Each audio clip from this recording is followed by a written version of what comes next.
በሕይወታችሁ ከዚህ ቀጥሎ በምነግራችሁ 10 ነገሮች ላይ በጭራሽ አትደራደሩ።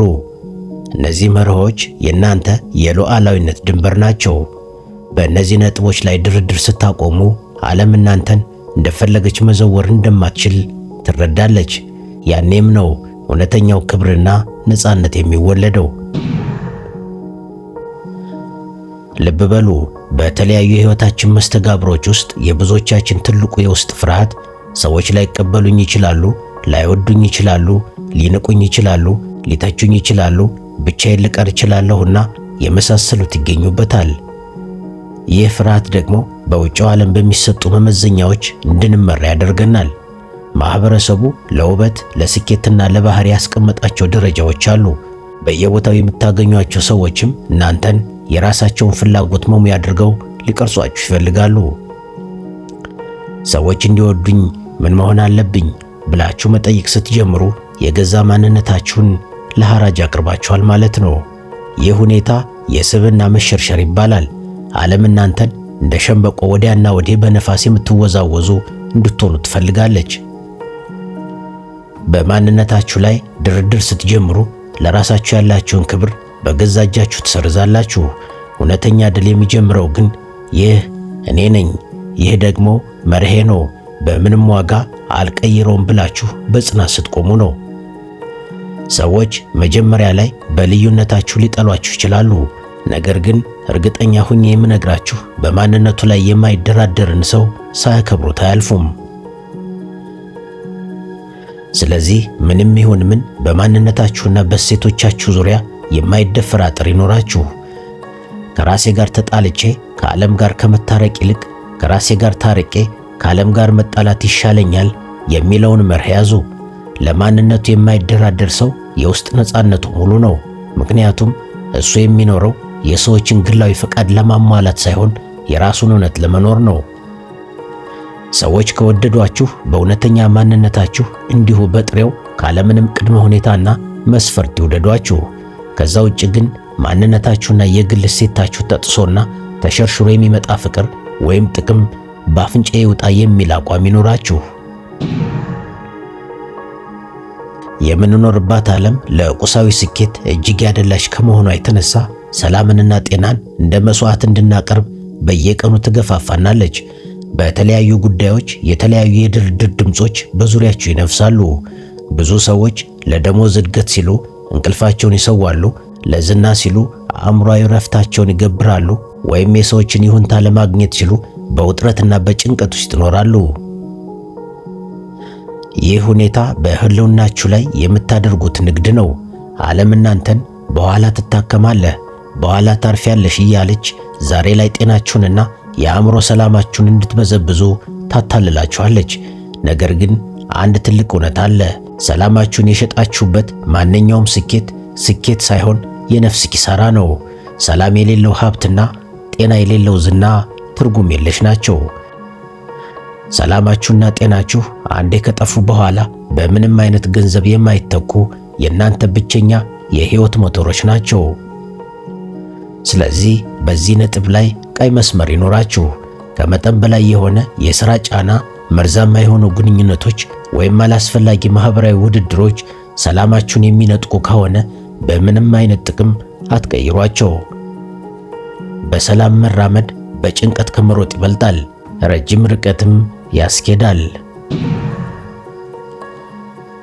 ልብ በሉ፣ ጊዜያችሁ የእናንተ ሕይወት ነው። ብዙ ጊዜ ስለ ገንዘብ ስርቆት እንጠነቀቃለን እንጂ ስለ ጊዜ ስርቆት ብዙም አንጨነቅም። እውነታው ግን ገንዘብ ቢጠፋ ሊተካ ይችላል። የባከነ ሰከንድ ግን በማንኛውም ምድራዊ ኃይል ተመልሶ አይመጣም። በዙሪያችሁ ያሉ ሰዎች፣ ቴክኖሎጂውና ማህበራዊ ግዴታዎች የእናንተን ውድ ጊዜ ለራሳቸው ዓላማ በነፃ ሊቀራመቱት ይጥራሉ። ጊዜ የለኝም ማለት እንደ ንፍገት ወይም እንደ ክፋት እንዲሰማችሁ በማድረግ የእናንተን ሰዓታት ለሰዎች ፍላጎት እንድትገብሩ ጫና ያደርጉባችኋል። ይህ ሁኔታ ልክ ሕይወትን እንደ መስረቅ ነው። ዓለም የእናንተን ጊዜ እንደ ተራ ቁሳቁስ እንድታዩት ትፈልጋለች።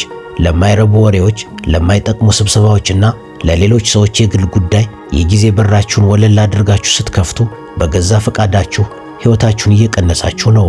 ለሰዎች ደስታ ስትሉ የራሳችሁን የእድገት የማሰላሰያ ወይም ከቤተሰብ ጋር የምታሳልፉትን ጊዜ አሳልፋችሁ የምትሰጡ ከሆነ እናንተ የሕይወታችሁ ሹፌር ሳይሆን ተሳፋሪ ሆናችኋል ማለት ነው።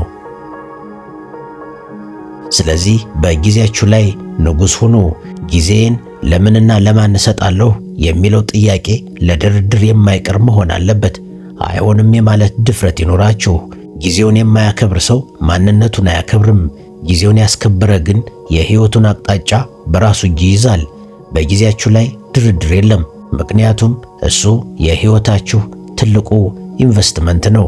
ዋጋውም በማንኛውም ምድራዊ ቁስ የማይተመን ነው። ምክንያቱም ቀደም ሲል እንዳልነው አንዲት የባከነች ደቂቃ በማንኛውም ምድራዊ ኃይል ተመልሳ አትመጣም። ዓለም ብዙ ጊዜ ተለዋዋጭ ወይም ፍሌክሲብል ሆኑ እያለች በስነ ምግባራችሁ ላይ ድርድር እንድታደርጉ ትገፋፋችኋለች። ለአንድ ጊዜ ብቻ ብትዋሽ ምን አለበት? ይህንን አቋራጭ ብትጠቀሚ ስኬትሽ ይፈጥናል። ሰው ሁሉ እንዲህ ያደረገ ነው የተለወጠው የሚሉ ድምጾች በየቦታው ይደመጣሉ። እነዚህ ድምጾች ጥቅምን በቀኝ እጃቸው እያሳዩ ክብራችሁን ግን በግራ እጃቸው ሊሰርቁ ይጥራሉ። ነገር ግን ስነ ምግባር የእናንተ የማንነት አከርካሪ ነው። አከርካሪው የተሰበረ ሰው ምንም አይነት ጤና ቢኖረው ቀና ብሎ መራመድ አይችልም። በስነ ምግባር ላይ የሚደረግ ትንሽ ድርድር ወደ ትልቅ ማንነት ውድቀት የሚወስድ የመጀመሪያው እርምጃ ነው። እውነትን ለትርፍ፣ ሐቀኝነትን ለዝና ወይም ፍትህን ለጥቅም የሸጠ ሰው መጨረሻው ባዶነት ነው። እውነተኛ ስኬት የሚለካው በደረሳችሁበት ቦታ ብቻ ሳይሆን ወደዛ ቦታ በሄዳችሁበት መንገድም ጭምር ነው። በገዛ ህሊናችሁ እየተከሰሳችሁ የምታገኙት ድል ከሽንፈት በላይ የሚመር ብሎም የሚያም የውስጥ ቁስል ይተዋል። ስለዚህ በመርሆቻችሁ ላይ የማይታጠፍ አቋም ይኖራችሁ። ትርፍ ባጣም እንኳ ማንነቴን አላጣም የሚል ጽኑ እምነት ይኖራችሁ። ስነ ምግባር እንደ ድንግልና ነው። አንዴ ከጠፋ በምንም አይነት ጥገና ሊመለስ አይችልም። ዓለም አትሙት እያለች መርሆቻችሁን እንድትጥሉ ብታስገድዳችሁም እናንተ ግን በስነ ምግባሬ ከመሞት በመርሄ ብሞት ይሻለኛል ብላችሁ ጽኑ። በመርሆቹ የማይደራደር ሰው በማንም ሊገዛ የማይችል የማንነት ነፃነት ይኖረዋል። በሕይወታችሁ ውስጥ የእናንተን ውሳኔ ለሌላ ሰው አሳልፋችሁ እንድትሰጡ የሚያደርግ ማህበራዊና ስሜታዊ ጫና በየቀኑ ይገጥማችኋል። ቤተሰብ፣ ጓደኞች ወይም የቅርብ ሰዎች ለኛ ስትል እንዲህ አድርግ፣ ይህ ምርጫሽ ለኛ አይመቸንም ወይም ጓደኝነታችን እንዲህ አይፈቅድም እያሉ የእናንተን የግል ፍላጎትና የሕይወት አቅጣጫ ሊቀይሩት ይጥራሉ።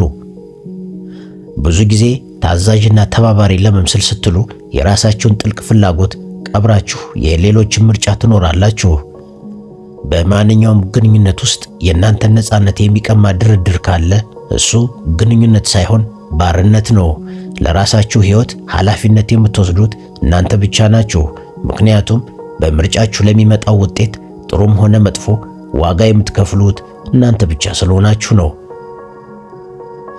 ሰዎች ሊመክሯችሁ ወይም ሊያሳስቧችሁ ይችላሉ። ነገር ግን የመጨረሻውን የይሁን ወይም የአይሁን ውሳኔ የመወሰን መብት የእናንተ ብቻ መሆን አለበት። ስለዚህ የነፃነታችሁ ጠባቂ ሁኑ። ይህንን የማደርገው ስለፈለግኩት እንጂ ስለተገደድኩ አይደለም ማለት ትልቅ ብስለት ነው። በምርጫችሁ ላይ ድርድር የለም፣ ምክንያቱም ምርጫችሁ የእናንተን ማንነትና መጻኤ ዕድል ይወስናል። በራሴ ምርጫ የሚመጣ ብቸኝነት በሰው ግፊት ካገኘሁት ስብስብ ይሻላል ብላችሁ የነፃነታችሁን ባንዲራ አውለብልቡ። ውሳኔውን በራሱ እጅ የያዘ ሰው ሕይወቱን እንደፈለገ ለመቅረጽ ኃይል ይኖረዋል። ልብ በሉ፣ ዓለም ብዙ ጊዜ እናንተን የምትመዝናችሁ ባላችሁ ገንዘብ፣ በያዛችሁ ስልጣን ወይም በምታሳዩት ስኬት ነው።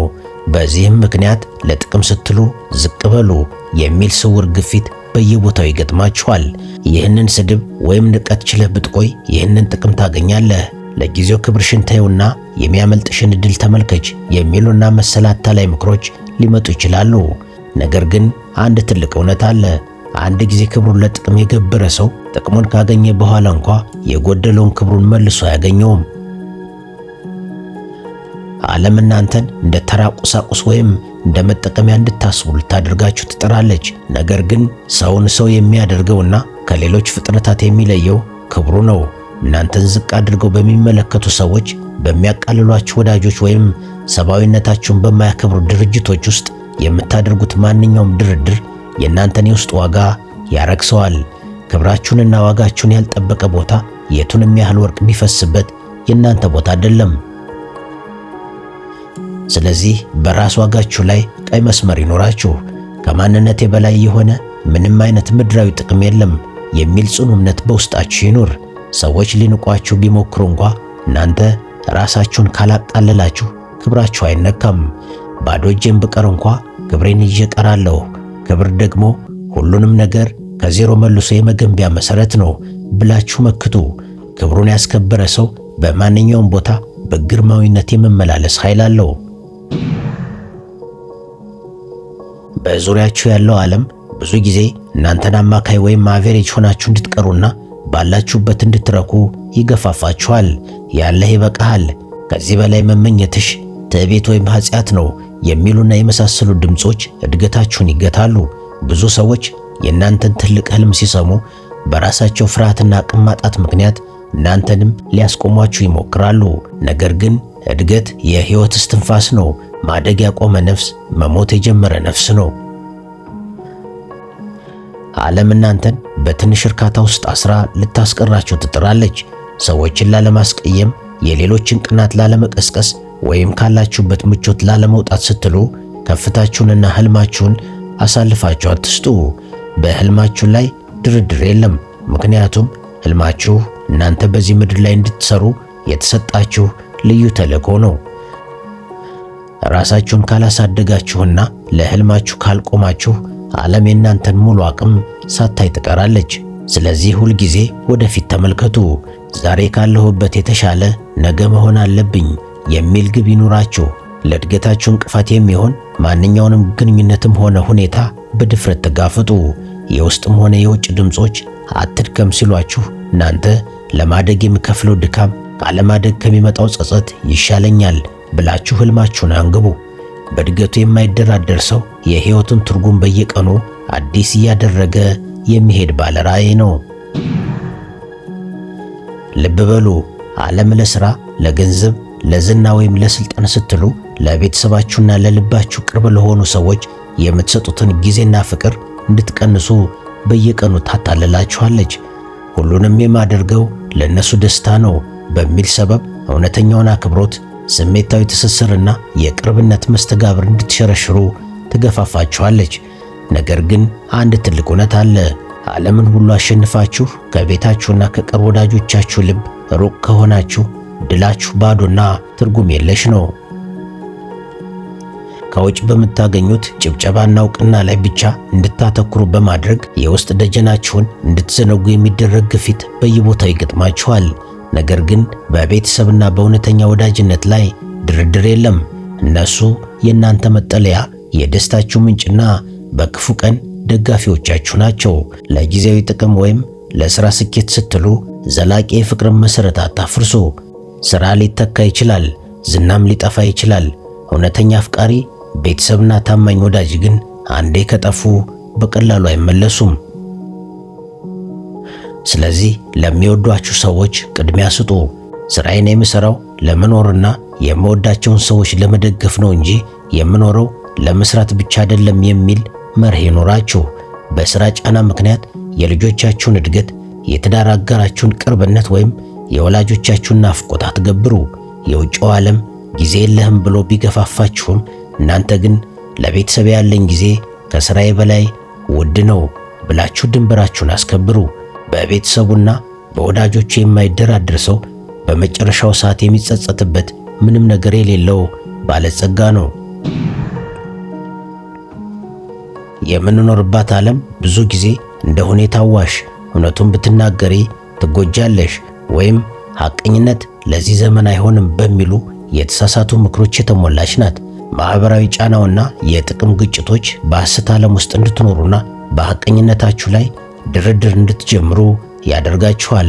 ነገር ግን እውነት የአንድ ወቅት ምርጫ ሳይሆን የዘላቂ ነጻነት መሠረት ነው። ውሸት አንድ ጊዜ ከጀመራችሁት ማለቂያ የሌለውና ራሱን ለመከላከል ሌላ ውሸት የሚወልድ ሰንሰለት ነው። ዓለም እናንተን አስመሳይ እንድትሆኑና በሁለት ምላስ እንድትናገሩ ትገፋፋችኋለች። ነገር ግን በእውነት ላይ ድርድር የለም። እውነትን መናገር ለጊዜው ዋጋ ሊያስከፍላችሁ ይችላል። ጥቅማችሁን ሊነካም ይችላል፣ ወይም ሰዎችን ሊያስቀይም ይችላል። ነገር ግን የውስጥ ነፃነትን፣ የአእምሮ ሰላምንና የማይናወጥ አመኔታን ይሰጣችኋል። ሐቀኝነት የእናንተ ትልቁ ሀብትና መታወቂያ ሊሆን ይገባል።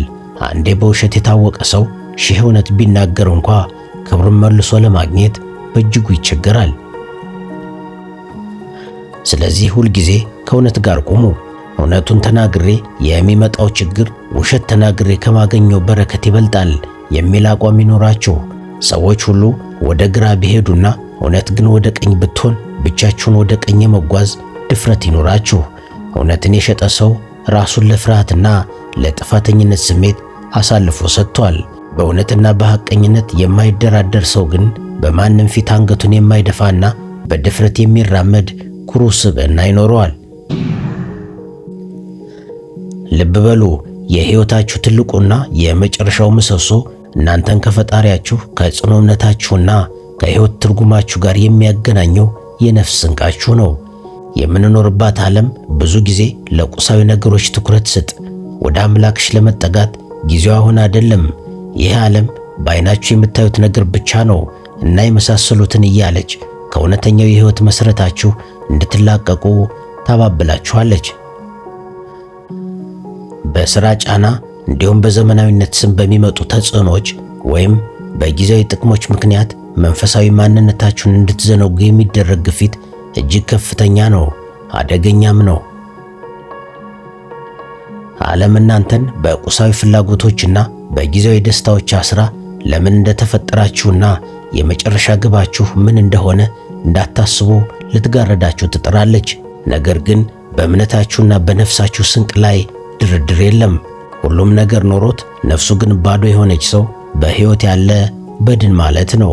እምነታችሁ በሕይወት ማዕበልና አውሎ ነፋስ መሃል የጸናችሁበት መልህቅ ነው። ዓላማችሁ ደግሞ በጨለማ ውስጥ የሚመራችሁ ብርሃን ነው። እናም ለነፍሳችሁና ለእምነታችሁ ቅድሚያ ስጡ። ሰው ዓለሙን ሁሉ ቢያተርፍ ነፍሱን ግን ቢያጣ ምን ይጠቅመዋል? እንዳለው ቅዱስ መጽሐፉ። ጊዜያዊ ጥቅም ለማግኘት ስትሉ የነፍሳችሁን ሰላም አትሽጡ። እምነቱንና የሕይወቱን ትርጉም ያስከበረ ሰው ምንም አይነት ምድራዊ ፈተና ሊያናውጠው የማይችል የውስጥ ጥንካሬ ይኖረዋል። ያለ ነፍስ ስንቅ የሚሮጥ ሩጫ መጨረሻው ባዶነት ነው። በእምነት የሚደረግ ጉዞ ግን ድሉ ዘላቂ ነው። ስለዚህ እነዚህን 10 ነጥቦች በሕይወታችሁ ውስጥ እንደ ቀይ መስመር አስምሩባቸው። በእነዚህ ነገሮች ላይ ድርድር የለም ማለት ግትር መሆን ማለት ሳይሆን ለማንነት ክብር መስጠትና የራስን ሉዓላዊነት ማወጅ ማለት ነው።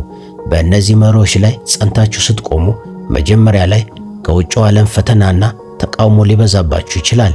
ነገር ግን በሂደት ዓለም እናንተን ልታከብራችሁ ትገደዳለች። የማይደራደር ማንነት ያለው ሰው በማንም የማይገዛና በማንኛውም ተጽዕኖ የማይናወጥ ሉዓላዊ ሕይወት ይኖረዋል። እስካሁን አብራችሁኝ ለነበራችሁ ከልብ አመሰግናለሁ። በሌላ ጊዜ በሌላ ሐሳብ እስካገኛችሁ መልካሙ ሁሉ ከእናንተ ጋር ይሁን።